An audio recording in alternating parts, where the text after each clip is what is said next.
Aujourd'hui, je vais te partager 11 hacks pour être plus productif que 99% des gens. Ces principes vont te permettre d'accomplir plus en une journée que la majorité des gens en une semaine. Et c'est exactement tous ces principes qui m'ont permis, malgré des problèmes d'attention, de devenir le plus diplômé de ma famille, d'entreprendre pendant mes études et de travailler pour les plus grandes entreprises. Alors, sans perdre une seule seconde de plus, voici les 11 hacks de productivité qui ont complètement changé ma vie. Le premier hack, c'est d'identifier les principes invisibles. La différence principale entre les personnes les plus efficaces de la planète et les autres, c'est qu'ils se concentrent sur des principes intemporels et non des tactiques. Et c'est pour ça qu'Elon Musk réfléchit en principe premier. Selon lui, c'est une manière de comprendre le monde en revenant aux vérités les plus simples pour ensuite commencer à raisonner à partir de là. Et c'est grâce à ça qu'il a pu créer des entreprises qui valent maintenant des milliards de dollars, mais surtout qu'il a pu révolutionner plusieurs industries. Et quand j'ai décidé de créer ma chaîne YouTube, je n'ai pas cherché le dernier hack d'algorithme. Je me suis concentré sur ces principes premiers pour créer une chaîne YouTube qui sera encore pertinente dans 20 ans. Et pour faire ça, je me suis tout simplement demandé quel est l'objectif de mes vidéos. Et l'objectif était d'aider des personnes ambitieuses à récupérer leur temps pour profiter davantage de leur vie. Et en fait, je me suis rendu compte que pour y arriver, j'avais juste besoin de 3 choses. Premièrement, dire des choses utiles. Deuxièmement, communiquer de manière simple et claire. Et troisièmement, être le plus authentique possible en partageant mon parcours pour montrer que je n'ai rien de spécial. Et si je l'ai fait, c'est vraiment à la portée de tout le monde. Et ce qui est magique, c'est que ces principes sont certes invisibles, mais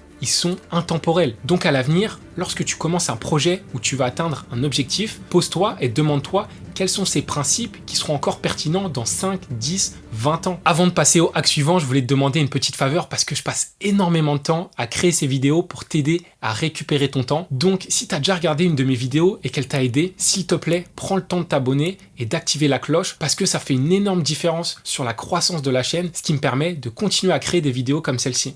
Merci infiniment, on peut maintenant passer au hack suivant qui est faire tomber le bon domino. Si tu as plein de priorités, tu as l'impression de te disperser, alors ce hack est fait pour toi. Beaucoup de personnes pensent qu'être occupé, c'est être productif. Or que pas du tout. Tu peux travailler certes, mais ne pas travailler sur les bonnes choses, donc tes projets n'avanceront pas. Au lieu d'ajouter de nouveaux projets, tu devrais plutôt en retirer pour te concentrer sur ceux qui comptent vraiment. Et pour y arriver, tu dois te demander, si je devais travailler sur un seul et unique projet pendant les 90 prochains jours, lequel choisirais-je? Et quand tu auras identifié ce projet, tu réaliseras que sa réussite n'est rien d'autre que la succession de plein de sous-projets qui créent un effet de domino. Mais après ça, si tu n'es pas capable d'identifier un sous-projet par semaine, c'est que ce n'est pas assez clair dans ton esprit. Par exemple, mon projet de cette semaine, ce n'est rien d'autre que de créer une vidéo YouTube qui est meilleure que la semaine précédente. Et tu vois à quel point c'est simple, même un enfant de 5 ans serait en mesure de comprendre quel est mon projet. Et c'est exactement grâce à ça que j'ai été capable d'identifier le bon domino semaine après semaine, et ce qui m'a conduit à atteindre 12 000 abonnés en ne serait-ce que 7 mois. Ce qui nous emmène au troisième hack qui est créer des ancrages. C'est bien de savoir quoi faire, mais si tu n'es pas capable de le faire efficacement, tu n'avanceras pas non plus. Grâce à la science, j'ai trouvé un moyen pour me mettre au travail beaucoup plus rapidement. Avant ça, j'avais tendance à procrastiner et je mettais plusieurs dizaines de minutes avant de commencer à me mettre au travail. Donc j'ai créé un rituel qui permet de faire comprendre instantanément à mon cerveau que c'est le moment de travailler. Et pour y arriver, je vais créer des ancrages sensoriels en utilisant mes 5 sens. Pour le premier sens, qui est la vue, j'ai trouvé une astuce qui fonctionne assez bien sur moi, mais qui est le fruit uniquement de mon expérience personnelle, qui est lorsque je porte un sweat à capuche, je vais mettre ma capuche et en fait ça va me permettre de bloquer ma vision périphérique, d'éviter d'être distrait et d'être vraiment concentré sur ce que je fais. Et ce qui est le plus marrant dans tout ça, c'est que j'ai l'impression d'être un cheval de course avec des œillères et que je suis pas du tout distrait par mon environnement. Et ça me permet de me plonger dans ce que je fais et d'atteindre l'état de flow beaucoup plus facilement. Ensuite, pour le goût, avant de commencer à travailler, je vais boire à peu près 30 centilitres d'eau. Et là, tu vas me dire, ok génie, mais l'eau n'a aucun goût. C'est vrai. Mais le professeur Andrew Huberman explique que les mouvements d'eau dans les canaux d'aquaporine envoient des informations au cerveau qui vont augmenter la vigilance et les capacités cognitives. Et même de manière générale, une meilleure hydratation viendra améliorer ta concentration. Pour Louis, je vais mettre mon casque ou mes écouteurs, puis je vais écouter de la musique sur Brain FM qui va me proposer des musiques qui vont me permettre de stimuler mes capacités neuronales. Pour l'odorat, j'ai un parfum très fruité que j'apprécie tout particulièrement que je vais mettre avant de travailler. Et comme ça va aider mon cerveau à comprendre et faire le lien entre cette odeur égale travail. Et enfin, pour le toucher, je ne fais rien de spécial, mais j'imagine que le fait de travailler sur mon ordinateur, de taper sur les touches, ou bien même d'écrire, va faire comprendre à mon cerveau que je me suis mis à travailler. Donc je t'ai présenté tous mes ancrages sensoriels qui me permettent de travailler plus rapidement et surtout de le faire de manière beaucoup plus agréable. Mais je suis pas sûr que tu aies besoin d'un protocole aussi exhaustif. Moi, je le fais parce que je suis atteint de TDAH, j'ai des problèmes d'attention et de concentration et je n'ai jamais pris de médicaments. Donc, c'était une manière de me mettre au travail beaucoup plus rapidement et un petit peu de contrer ce déficit de l'attention et de la concentration. Ce qui nous emmène au 4e hack qui est devenir injoignable.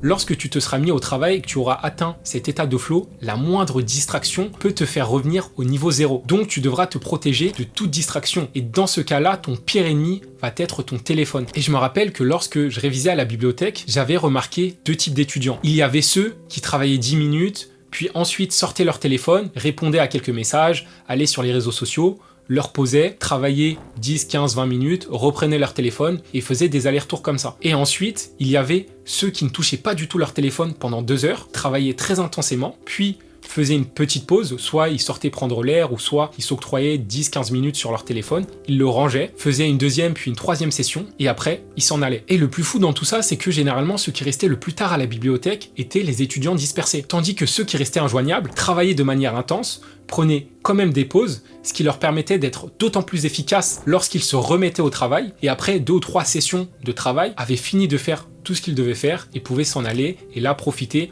en allant boire un verre avec leurs amis ou en allant faire du sport tout simplement. Donc c'est primordial lorsque tu travailles que tu arrives à rentrer dans une bulle hermétique du monde extérieur, sinon tu n'avanceras pas. Et pour faire ça, c'est super simple. Tu as juste à mettre ton téléphone en ne pas déranger, le ranger dans ton sac ou dans un tiroir. Ce qui nous emmène au 5e hack qui est tue les temps morts.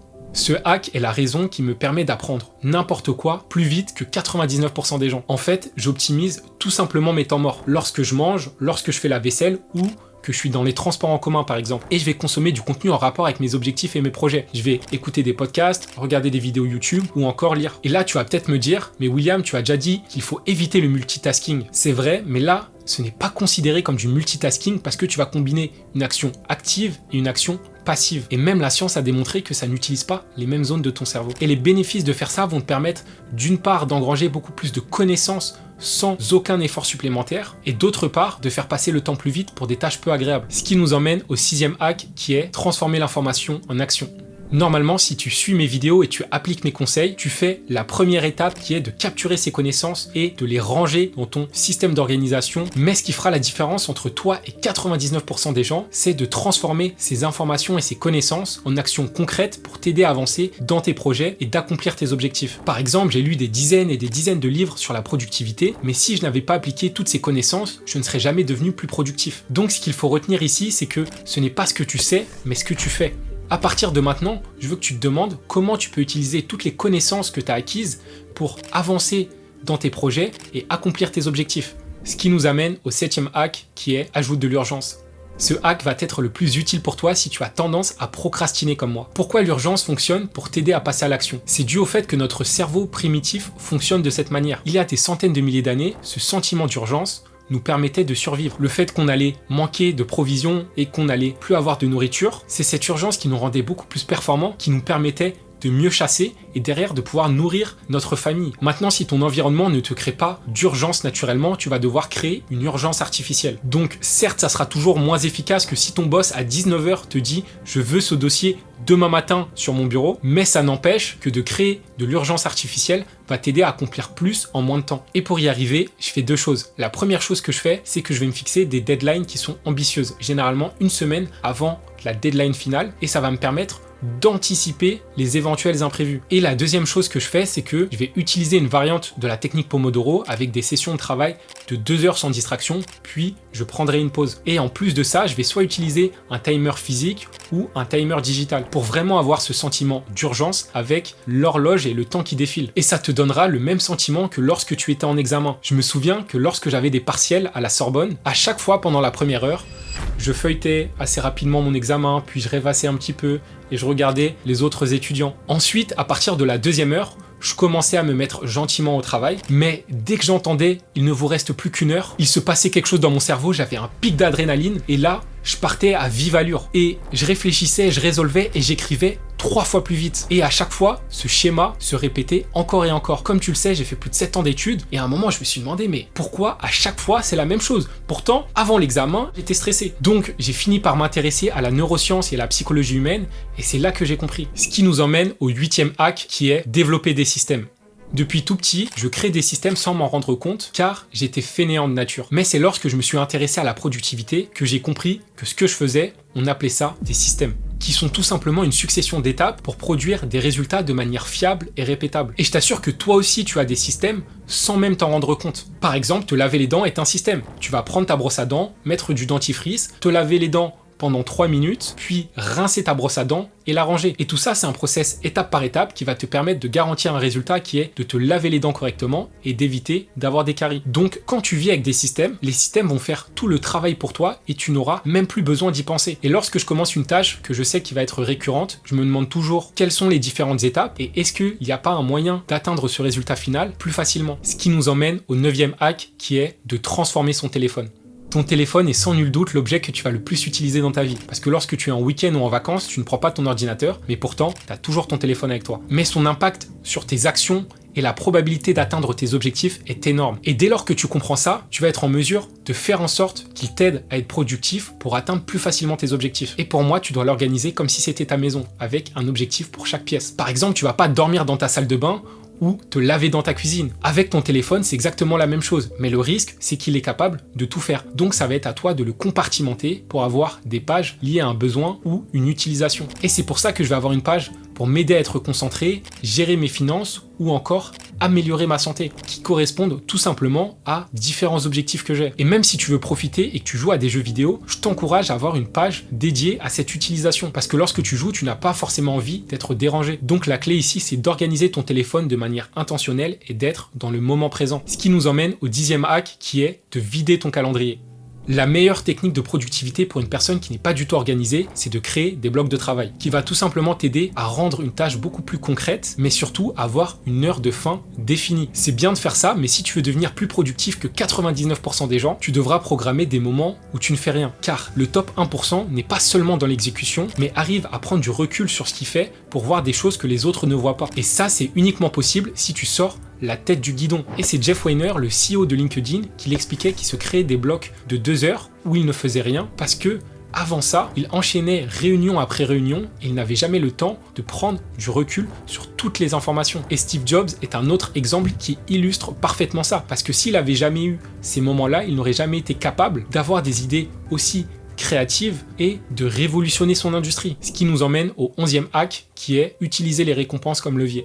M'octroyer des récompenses a eu un impact significatif sur ma motivation et ma capacité à tenir dans les moments les plus difficiles. Comme on dit, il y a soit la carotte ou le bâton. Personnellement, je préfère utiliser la carotte. Par exemple, je me suis fixé un objectif très ambitieux pendant ce trimestre que j'ai atteint plus vite que prévu, mais si j'ai été en mesure de tenir, c'est parce que j'avais une date de fin, mais surtout, je savais ce qui m'attendait à la fin de cette période. Et c'était de voyager avec ma mère et aussi mes amis dans les prochains mois. Et cette récompense est la plus motivante pour moi parce que c'est ce qui m'apporte le plus de bonheur de pouvoir voyager avec mes proches, de pouvoir créer des souvenirs et de visiter de nouveaux pays. Et forcément, ça a été un carburant parce qu'à certains moments, j'étais plus fatigué, j'étais moins motivé et je suis même tombé malade. Donc c'est bien de se fixer des objectifs ambitieux, mais d'avoir une récompense qui t'attend est tout aussi important parce que ça va te permettre de tenir et surtout de savourer après avoir fourni un effort. Autrement, tu vas enchaîner objectif après objectif et ça sera une course sans fin et je t'assure que tu ne seras jamais heureux. Maintenant, tu connais les 11 hacks pour être plus productif que 99% des gens, mais si tu ne maîtrises pas ta concentration, ils ne te serviront à rien. Donc, clique sur cette vidéo pour découvrir ma méthode étape par étape qui va te permettre de forcer ton cerveau à être concentré. Et surtout, n'oublie pas, la productivité est la clé vers la liberté. Je te dis à très vite pour une prochaine vidéo.